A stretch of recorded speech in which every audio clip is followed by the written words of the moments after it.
आज के इस विश्लेषण में हम एक बहुत ही दिलचस्प कहानी की पड़ताल करने वाले हैं।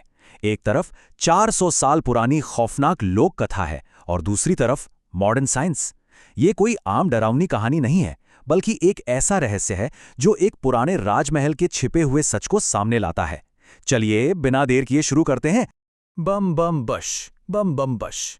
जरा सोचिए, रात का गहरा सन्नाटा हो और अचानक ये खौफनाक आवाज गूंजने लगे। किसी के भी रोंगटे खड़े हो जाएं, है ना? ये कोई मामूली शब्द नहीं है। ये बेरमपुर गांव की उस दहशत का प्रतीक है जिसने सदियों से लोगों के दिलों में खौफ भर रखा है। निशिर मोलो का ये मंत्र सीधे मौत की चेतावनी है और हमारी आज की कहानी की शुरुआत भी इसी भयानक गूंज से होती है। तो चलिए इस पूरे मामले की गहराई में चलते हैं और समय के पहिए को 400 साल पीछे घुमाते हैं। एक शनिवार की रात जो एक बहुत ही भयानक घटना की गवाह बनी। मदन नाम का एक लड़का था। दोस्तों से मिलने की इतनी जल्दी थी कि उसने अपने पिता की हर चेतावनी को बिल्कुल अनसुना कर दिया। पिता ने साफ साफ कहा था कि शनिवार की रात निशिर मोलो गांव में घूमते हैं, बाहर मत जाओ। लेकिन मदन को लगा यह सब सिर्फ अंधविश्वास है। वो घने जंगल की तरफ निकल पड़ा और बस यहीं से एक खौफनाक सिलसिले की शुरुआत हुई। अब सवाल यह है कि आखिर ये निशिर मोलो हैं क्या? मदन के पिता का डर बिल्कुल जायज था। लोक कथाओं की माने तो ये 4 भयानक आकृतियां हैं जो अपने कंधों पर एक ताबूत उठाए रखती हैं। और सबसे डरावनी बात, जो कोई भी इन्हें देख लेता है वो जिंदा नहीं बचता। मदन ने भी जंगल की झाड़ियों में छिपकर ठीक इन्हीं आकृतियों को देख लिया था। एक बरगद के पेड़ के पास वो खौफ से ऐसा जम गया कि वहीं उसकी जान चली गई। उसके चेहरे पर जो जमा हुआ डर था ना, वो इस लोक कथा की क्रूरता की गवाही देता है। अब यहीं पर कहानी एक जबरदस्त मोड़ लेती है और हम सीधे 400 साल आगे आ जाते हैं। मदन की उस भयानक मौत का तार सीधे तौर पर जुड़ता है आज की मॉडर्न दिल्ली में रहने वाली मेघना के डरावने सपने से। मेघना बार बार खुद को एक घने कोहरे वाले जंगल में पाती है। एक विशालकाय पक्षी उसका पीछा कर रहा है और एक अजीब से पेड़ से हरे रंग का पानी टपक रहा है। और फिर अचानक वो पसीने से तरबतर होकर अपने अपार्टमेंट में जाग जाती है। सदियों पुरानी वो खौफनाक घटना और आज मेघना के सपने, इन दोनों के बीच एक गहरा और रहस्यमयी कनेक्शन बन रहा है।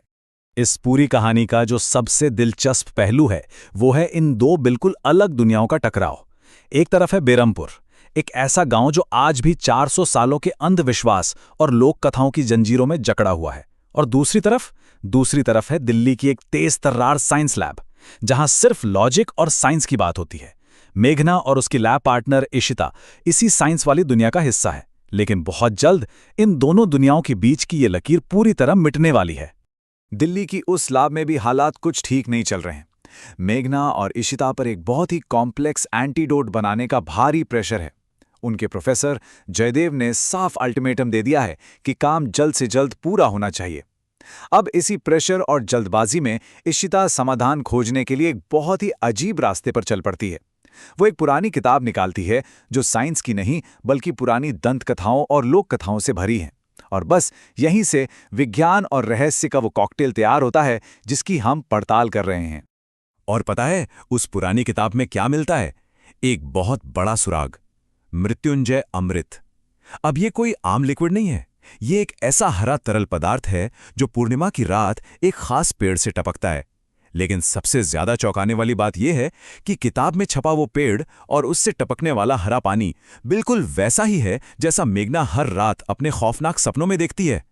जरा सोचिए, लोक कथाओं का ये अमृत और मेघना का सपना दोनों बिल्कुल एक ही दिशा में इशारा कर रहे हैं। ये सुराग हाथ लगते ही दोनों लड़कियां एक बहुत ही रिस्की प्लान बनाती हैं। उनका प्लान 3 हिस्सों में बटा था। पहला स्टेप, उस किताब से ज्यादा जानकारी जुटाना। दूसरा स्टेप, उस रहस्यमयी गांव में जाने के लिए कॉलेज के रिसर्च प्रोजेक्ट का एक सॉलिड बहाना तैयार करना। और तीसरा, सबसे अहम स्टेप, दिल्ली की अपनी सेफ लैब को छोड़कर 5 घंटे बस का सफर करके सीधे उस खौफनाक बेरमपुर गांव में एंट्री लेना। उनका ये फैसला बहुत ही तेज और साहसिक था। लेकिन बेरमपुर उनका स्वागत खुले दिल से बिल्कुल नहीं करता। जैसे ही मेघना और इशिता गांव के सीमा में कदम रखती है, माहौल एकदम से पलट जाता है। कड़कड़ाती धूप की जगह अचानक एक काले डरावने तूफान ने ले ली। इतना ही नहीं, मुखिया के घर और गांव के पुराने मंदिर में जल रहे पवित्र दीपक अचानक बिना किसी हवा के 2 बार बुझ गए। गांव के पुजारी को आसमान में किसी काली मंडराती हुई शक्ति का एहसास होने लगा। ये सब साफ संकेत दे रहा था कि इन लड़कियों के आने से गांव में कुछ बहुत भयानक, कुछ बहुत पुराना जाग गया है। खैर, इन डरावने संकेतों के बीच उन्हें थोड़ी राहत मिलती है। गांव के मुखिया उन्हें रहने के लिए एक सुरक्षित ठिकाना दे देते हैं। वो उन्हें किराए के कमरे के बजाय अपने ही घर में रुकने को कहते हैं। रिसर्च के बहाने आई इन लड़कियों के लिए तो ये एक बहुत बड़ा मौका था। और इसी घर में उनकी मुलाकात होती है मुखिया के बेटे अनुज से। अनुज अनजाने में ही सही, लेकिन उन्हें इस गांव के गहरे रहस्यों के और करीब ले जाने वाला था। बातों बातों में अनुज एक ऐसी जानकारी दे देता है जो उनके इस पूरे सफर की दिशा ही पलट कर रख देती है। वो जिक्र करता है 400 साल पुराने एक महल का, राजा सूरजभान का राजमहल। अब देखिए, मेघना और इशिता तो गांव में उस मृत्युंजय अमृत और रहस्यमयी पेड़ की तलाश में आई थीं, लेकिन इस राजमहल के नाम ने उनकी रिसर्च का पूरा फोकस ही बदल दिया। अब उनका ध्यान उस डरावनी जंगल से हटकर उस प्राचीन और वीरान महल की तरफ चला गया। और ये बहुत ही शानदार तरीके से दर्शाता है कि कैसे उन्होंने उस वीरान महल तक पहुंचने की पूरी प्लानिंग की। आधी रात का वक्त, बाहर एक डरावना तूफानी मौसम और पूरा गांव गहरी नींद में। अनुज के माता पिता की नजरों से बचते हुए दोनों लड़कियां चुपचाप घर से बाहर निकलीं। उन्होंने एक पुरानी जाम हो चुकी खिड़की का सहारा लिया और किसी तरह उस 400 साल पुराने वीरान राजमहल के अंदर घुसने में कामयाब हो गईं। बाहर तेज आंधी चीख रही थी और अंदर एक जमा देने वाला गहरा सन्नाटा उनका इंतजार कर रहा था। लेकिन महल के अंदर कदम रखते ही मेघना के साथ कुछ बहुत ही अजीब होता है। उसे एक जबरदस्त देजावू यानी पूर्व स्मृति का एहसास होने लगता है। उस गुप्त अंधेरे और वीरान महल का कोना कोना, वहां रखी हर एक चीज उसे जानी पहचानी लग रही थी। जरा सोचिए, एक मॉडर्न लड़की जो पहली बार इस गांव में आई है, उसे 400 साल पुराने महल का ऐसा गहरा एहसास कैसे हो सकता है? ये कोई आम बात तो नहीं है। ये साइकोलॉजिकल मिस्ट्री साफ इशारा कर रही थी कि मेघना का इस गांव और इस महल से कोई बहुत पुराना और गहरा नाता है।